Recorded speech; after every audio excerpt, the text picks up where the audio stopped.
Olá, crianças! Nossa atividade de hoje ainda é sobre a pecuária e a ocupação do interior.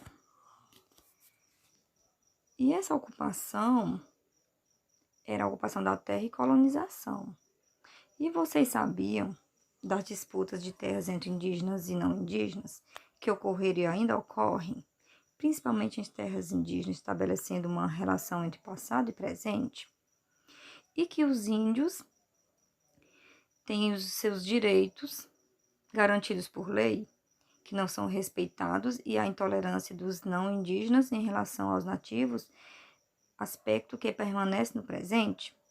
Pois é, na lógica do domínio territorial, não interessava aos vaqueiros incorporar a mão de obra indígena às suas atividades, porque poucos vaqueiros conseguiam cuidar de muitas cabeças de gado.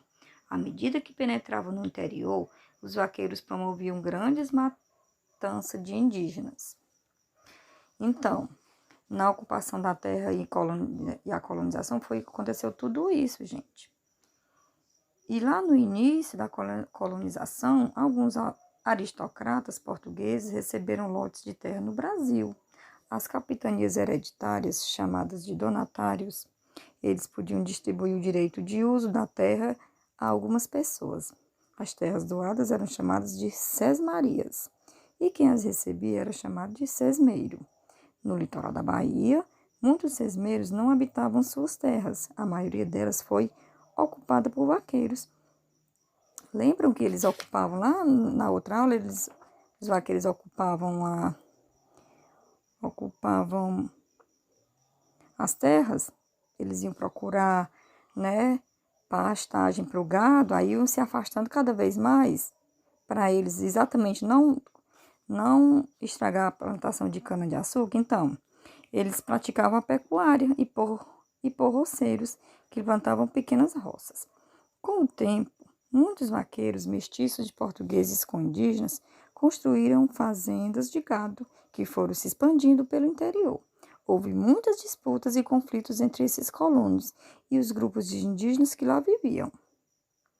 Viu? Sempre os indígenas, porque eles já estavam lá quando foram ocupar a terra, né? E eles resistiram. Olha aqui, a resistência indígena. Grande parte das terras localizadas do rio Parnaíba, no atual estado do Piauí, e do rio São Francisco, no atual estado da Bahia, era ocupada por grandes grupos de indígenas. Cariri, que já viviam no local, muito antes da chegada dos portugueses. Eles se reuniram, formando a Confederação dos Cariri, e lutaram contra os colonos que queriam tomar suas terras para instalar fazendas. Viu? Esses colonos queriam mesmo era acabar com os indígenas, para se instalar, nas terrinhas deles. Iniciada em 1686, a revolta se espalhou pela região dos atuais estados do Rio Grande do Norte, da Paraíba e do Ceará. A luta durou muito tempo, até que em 1713, tropas paulistas derrotaram a Confederação dos Cariri. Com a derrota e o avanço das fazendas de gado, os indígenas que sobreviveram foram catequizados ou escravizados, e alguns conseguiram se refugiar no interior. Vocês acompanhem, vejam no livro, viu? Aí vocês vão responder as atividadezinhas no livro de história da página 83, tá bom? 4 questõezinhas.